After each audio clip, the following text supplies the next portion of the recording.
Oke, terima kasih. Pada video kali ini saya akan membuat video tentang pengenalan toolbox pada Adobe Photoshop. Pada Adobe Photoshop yang saya gunakan kali ini yaitu Adobe Photoshop 2020. Oke, kita akan memulai untuk memperkenalkan toolbox dan fungsi masing-masing. Sebelumnya itu, terlebih dahulu tekan tombol subscribe, like, dan komen apabila kurang paham yang saya jelaskan. Oke, nah inilah yang namanya toolbox pada Adobe Photoshop ya. Ini toolbox. Toolbox itu digunakan untuk peralatan untuk melakukan desain ataupun manipulasi pada Photoshop. Oke, itu toolbox. Yang pertama yang kita perkenalkan yaitu yang saya arahkan ini namanya Move Tool. Move Tool itu digunakan untuk memindah seleksi atau layer yang aktif, ya, memindahkan atau menyeleksi satu layar yang aktif. Itu yang disebut dengan Move Tool. Oke. Selanjutnya kita masuk ke bawahnya ada namanya yaitu Lasso Tool. Oke. Lasso tool ini digunakan untuk membuat, ya ini dia lasso tool ya, boleh diperhatikan yang ini ya, lasso tool digunakan untuk membuat seleksi dengan menggambar pola bebas atau freehand untuk menggabungkan titik awal dan titik akhir. Cukup dengan melepas mouse. Oke. Lasso tool ini terdiri dari ada lasso tool, ada polygon, ada juga magnetic ya. Kalau polygon itu digunakan untuk membuat seleksi berbentuk garis patah-patah ya. Ini polygon. Oke. Sedangkan magnetic adalah digunakan untuk membuat seleksi yang melekat pada perbatasan dari piksel yang dipilih. Itulah yang disebut dengan magnetic. Oke. Nah, selanjutnya kita ke yaitu crop tool. Oke, crop tool. Kita klik tahan lama maka muncul di sini pilihan crop toolnya. Crop tool itu digunakan untuk mengambil area pada foto atau gambar sesuai keinginan kita. Oke. Ada beberapa crop tool, ada namanya perspektif crop tool. Perspektif crop tool itu untuk mengambil area pada citra atau tampilan dengan bentuk seleksi berupa bidang perspektif. Oke, itu dia perspektif crop tool. Selanjutnya ada slice tool. Slice tool ini digunakan untuk membagi bidang gambar menjadi beberapa bagian untuk keperluan pembuatan desain. Sedangkan bawahnya ada slice select tool digunakan untuk menyeleksi bidang gambar yang telah dipotong dan di slice tool. Oke, itulah fungsi crop tool. Sedangkan crop tool adalah memotong bidang atau gambar yang hendak kita potong dari atas, dari samping, dari bawah, kiri ke kanan ya.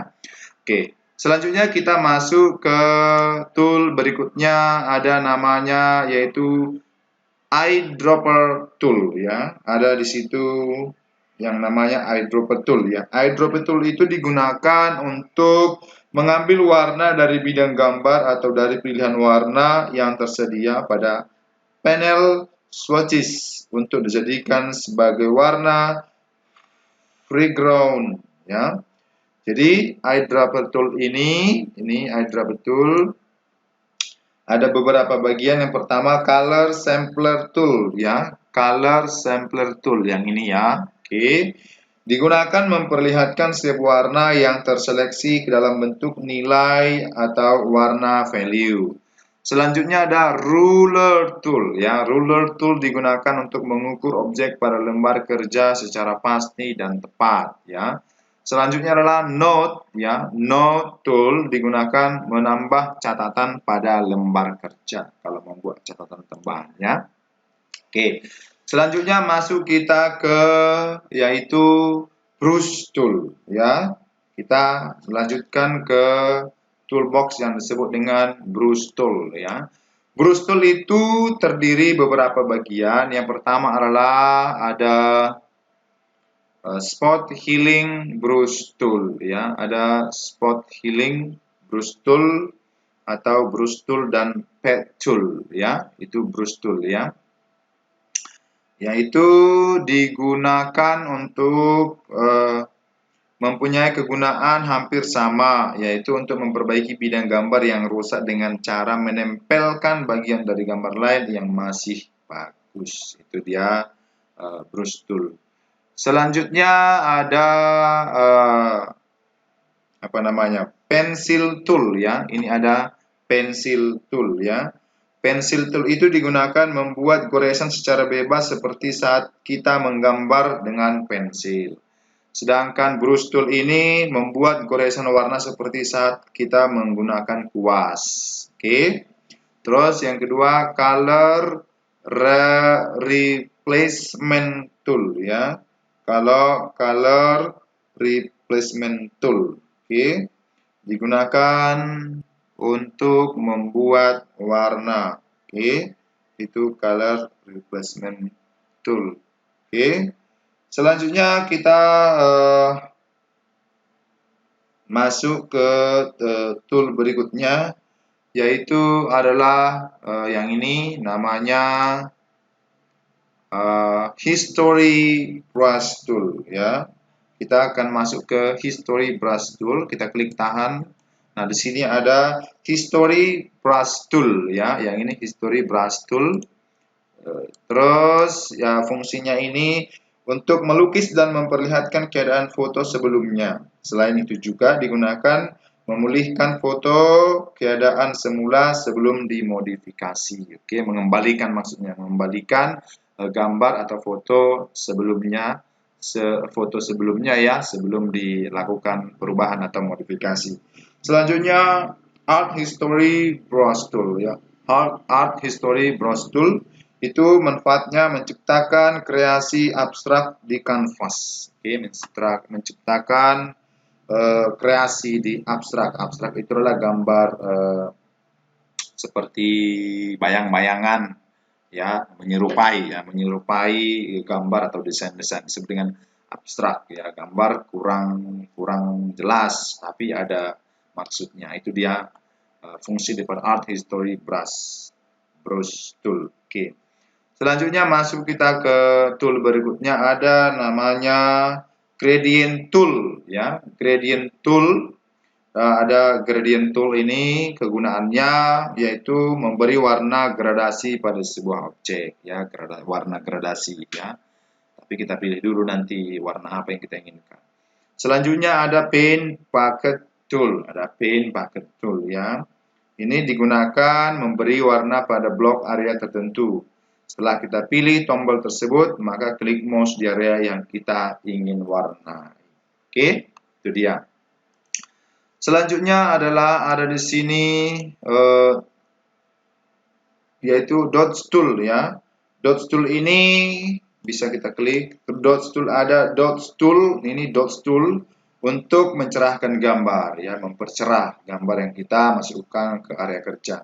Selanjutnya ada burn tool. Burn tool ini menggelapkan gambar kalau mau kita turunkan cahayanya atau kontras gambar. Selanjutnya ada sponge atau sponge tool. Ada sponge tool yaitu mengubah saturasi pada gambar ya, mengubah saturasi pada gambar. Itu dia sponge tool. Oke. Selanjutnya ada namanya di sini tool berikutnya disebut dengan ini ya, yang ini yaitu horizontal type tool. Oke. Ada horizontal type tool. Oke. Kalau horizontal type tool ini adalah membuat tulisan ya. Membuat tulisan horizontal type tool yaitu tool untuk membuat tulisan secara horizontal. Sedangkan vertikal yaitu membuat tulisan secara vertikal atau ke bawah. Kalau katakan vertical max tool berarti jenis tulisan yang lebih atau menarik ya, jenis tulisannya berbeda ya. Oke. Lalu horizontal type max tool ya. Itu ke bawah dan vertikal ke samping. Oke. Itu untuk yang namanya horizontal type tool. Oke. Selanjutnya kita masuk ke tool berikutnya, yaitu ada rectangle tool, ya. Rectangle tool ini berfungsi untuk membuat objek kotak-kotak. Oke, objek kotak yang kita inginkan, rectangle. Terus rounded rectangle tool digunakan untuk membuat objek dengan sudut tumpul. Sudutnya ditumpulkan, tidak kotak, ya. Selanjutnya ellipse tool, yaitu membuat objek elips atau berupa lingkaran. Oke. Polygon tool digunakan membuat objek segi, banyak, dan bintang. Boleh bersegi-segi, maksudnya terserah kita mau segi berapa. Selanjutnya line tool, line garis, ya, dan custom shape tool. Custom ini adalah gambar ataupun yang sudah disediakan oleh Photoshop, sudah disediakan pilihan namanya custom, tinggal memilih, ya. Berbagai pilihan berbentuk objek yang tersedia sudah disediakan untuk custom, ya, tinggal kita pilih. Oke, selanjutnya ada di sini namanya zoom tool. Zoom tool itu digunakan untuk, ini ada zoom tool, digunakan memperbesar atau memperkecil tampilan gambar pada lembar kerja, ya. Memperbesar atau memperkecil itu namanya zoom tool. Oke. Selanjutnya di sini ada foreground color and background color. Ini, ya. Ini dia, ada namanya. Oke, ini, ya, foreground color, ya. Foreground, yang ini foreground, ya. Oke, yang ini tadi foreground. Ini foreground, ya. Foreground itu dan background, yang ini juga yang hijau, ya.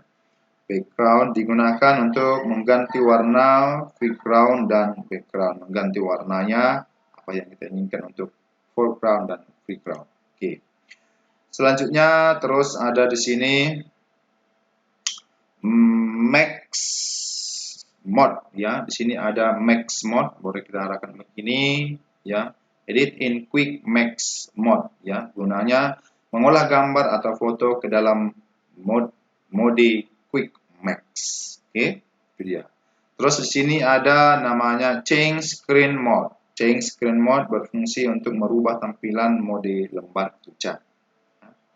Merubah tampilan dengan mode lembar kerja. Tampilannya dirubah untuk kita melakukan kerja di kanvas. Oke. Nah, selanjutnya di sini ada namanya elliptical mercury tool. Elliptical mercury tool. Fungsinya elliptical mercury tool biasanya digunakan membuat seleksi berbentuk elips, ya. Menyeleksi berbentuk elips, ya, elliptical mercury tool. Terus juga dapat kita gunakan membuat seleksi dengan bentuk lingkaran, ya. Ini lingkaran. Terus dengan menekan shift sambil lakukan proses drag pada mouse, berbentuk lingkaran, berbentuk segi, persegi, untuk melakukan seleksi sebuah gambar. Itu dia, ya. Terus di situ ada object selection tool, ya. Kalau dikatakan object selection tool, ini menyeleksi objek, ya. Ini ada object selection tool, ada quick selection tool, ya. Situ digunakan untuk menyeleksi dengan cepat dengan cara drag pointer mouse ke area gambar yang ingin diseleksi secara otomatis. Tool ini akan mencari dan menambah sisi seleksi dari bidang gambar yang menyeleksi secara otomatis. Jadi diperhatikan nanti diseleksi secara otomatis, kita tinggal mengarahkan. Oke. Sedangkan yang kedua ada magic wand tool. Ini magic wand tool. Magic wand tool digunakan membuat seleksi berdasarkan pixel, ya. Ya, kita membuat seleksi berdasarkan pixel yang ada di dalam kawasan warna tertentu. Oke, dapat diterapkan melalui option bar. Oke, itu dia magic wand tool. Selanjutnya adalah di sini ada tool namanya frame tool. Oke. Selanjutnya kita ke frame tool. Frame tool ini berfungsi, ya, berfungsi untuk menyeleksi gambar. Contoh gambar yang sudah kita masukkan, kita seleksi, bisa contohnya memperkecil, memperbesar, itu fungsi daripada frame tool. Contoh gambar yang kita sudah masukkan ke area kerja, boleh kita kecilin, boleh kita besarin. Gunanya adalah frame tool. Oke. Selanjutnya di sini ada spot healing brush tool. Oke. Kalau di sini ada spot healing brush tool ya, spot healing brush tool yaitu 3 tool ini, yang ini ya, 3 atau lebih daripada ini ya, ada beberapa tool. Spot healing digunakan untuk mempunyai kegunaan untuk hampir sama, yaitu memperbaiki bidang gambar yang rusak dengan cara menempelkan bagian dari gambar lain yang masih bagus. Jadi gambar yang rusak bisa ditempel dari gambar yang bagus, maka menggunakan tool spot healing brush tool. Oke. Selanjutnya content ya, yaitu content aware move tool. Ini content aware move tool biasanya memilih area pixel dengan memindahkannya ke area lain ya. Memilih area pixel dengan memindahkan ke area lain, itu fungsi daripada content aware move tool. Selanjutnya adalah read A tool ya. Terakhir ini ada read A tool. Read A tool ini menghilangkan efek mata merah akibat refleksi dari lampu blitz ya. Jadi kalau foto kita itu dia pada saat berfoto kena dengan lampu sehingga dia merah, foto tersebut merah jelek, maka kita gunakan read A tool untuk membuangnya ya. Jadi yang 3 tadi, spot healing brush tool, ada patch tool, itu hampir sama kegunaannya ya. Kegunaannya tadi yaitu memperbaiki bidang gambar yang rusak. Yang 3 ini hampir sama kegunaannya, yang masih bagus. Oke, itu dia untuk spot healing brush tool, patch tool, content aware move tool, dan read A tool. Oke. Selanjutnya masuk kita ke yaitu clone stem tool ya. Clone stem tool ada 2, yaitu clone stem tool gunanya yaitu menggandakan gambar. Jadi 2 gambarnya ya. Oke, bisa menggandakan gambar, menduplikat. Yang kedua ada pattern stem tool gunanya untuk menggandakan corak dari satu gambar. Coraknya yang digandakan dari satu gambar ya. Corak gambar. Itu dia. Selanjutnya di sini ada erase tool ya. Sini ada erase tool. Erase tool, ada background erase tool dan magic erase tool.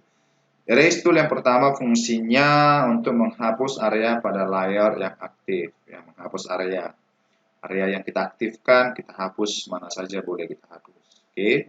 Selanjutnya background erase tool. Background ini yaitu memilih salah satu jenis penghapus, pensil, block atau airbrush atau paintbrush melalui option bar. Oke, itu background. Selanjutnya magic erase tool. Magic erase tool itu biasanya digunakan untuk background erase tool menghapus background, dan magic erase tool untuk menghapus area warna tertentu. Warna-warna tertentu boleh kita hapus menggunakan magic erase tool. Oke. Selanjutnya kita masuk ke blur ya. Blur tool. Blur tool ini ada blur tool, ada sharpen tool, ada smooth tool. Yang pertama blur tool untuk mengkaburkan gambar ya, supaya tidak fokus, dikaburkan. Sharpen tool itu mempertajam gambar ya, ini mempertajam gambar. Selanjutnya ada smooth tool, itu mengkaburkan sekaligus menarik tampilan gambar. Oke, untuk mengkaburkan sekaligus menarik tampilan gambar, itu smooth tool. Oke. Selanjutnya masuk kita ke pen tool ya. Pen tool di sini kegunaannya membuat objek garis dan kurva ya, ini pen tool. Selanjutnya freeform pen tool. Freeform pen tool kegunaannya biasanya membuat garis bebas seperti pada saat menggunakan pensil tool ya, garis bebas. Selanjutnya ada add anchor point tool. Add anchor point tool biasanya menambahkan titik anchor pada garis atau kurva yang telah dibuat dengan menggunakan pen tool. Oke. Selanjutnya adalah delete anchor point tool. Delete anchor point tool digunakan untuk biasanya menghilangkan titik anchor pada garis kurva ya, pada garis kurva. Selanjutnya adalah ada convert pen tool. Convert pen tool itu mengubah titik anchor menjadi titik sudut. Oke, itu dia ya untuk tool yang namanya pen tool. Selanjutnya ada di sini yang namanya pad selection tool ya. Pad selection tool ini ya, ada kegunaannya biasanya untuk menarik atau drop, mengarahkan ke arah gambar yang kita arahkan sesuai dengan keinginan kita, menarik ya. Itu namanya pen. Oke. Yang ini pen ya, menarik gambar yang kita inginkan ya, menarik dan menyeleksi. Oke. Selanjutnya ada di sini hand tool. Oke. Fungsi daripada hand tool ini biasanya digunakan untuk ada hand tool, ada rotate view tool. Hand tool digunakan untuk menggeser tampilan gambar saat dalam keadaan terlalu besar. Menggesernya ya, kalau terlalu besar geser ke kiri ke kanan, ke atas bawah, itu menggunakan hand tool. Caranya klik tarik gambar yang kita inginkan. Tarik kemana aja bebas, itu namanya hand tool. Selanjutnya rotate view tool digunakan untuk menampilkan gambar dalam dokumen kerja. Menampilkan gambar dalam dokumen kerja. Oke. Selanjutnya ada namanya edit toolbar. Edit toolbar ini ya, toolbarnya diedit di sini ya. Oke. Mengedit toolbar. Nah, ini dia ya. Diedit toolbarnya posisinya. Oke. Kalau mau diubah posisinya digunakanlah itu edit toolbar. Oke. Selanjutnya ini tadi sudah ya. Oke. Stand full screen kayaknya sudah tadinya. Oke. Oke, demikianlah yang bisa saya sampaikan pada video kali ini, yaitu memperkenalkan seluruh tool ya, toolbox dan fungsi-fungsinya. Nah, setelah kita kenal dengan toolnya, toolboxnya dan fungsi-fungsinya, maka tentu akan lebih gampang kita untuk melakukan manipulasi atau melakukan edit gambar pada Photoshop. Oke. Jadi saran saya ini pertama dulu dipelajari bagian-bagiannya seperti ini apa saja, kegunaannya, fungsinya apa saja, sehingga kita dapat menggunakan toolbox ini sesuai dengan kebutuhan yang kita inginkan ya, untuk melakukan manipulasi gambar atau foto yang kita kerjakan. Oke, demikianlah video kali ini yang bisa saya sampaikan. Semoga bermanfaat. Dan dukung terus channel ini supaya terus memberikan pembelajaran-pembelajaran yang lebih baik khususnya di desain grafis dan Linux networking. Tolong bantuannya atau supportnya tekan tombol subscribe, like, dan komen, serta share. Terima kasih, sampai jumpa kembali di video-video yang lain. Sampai jumpa.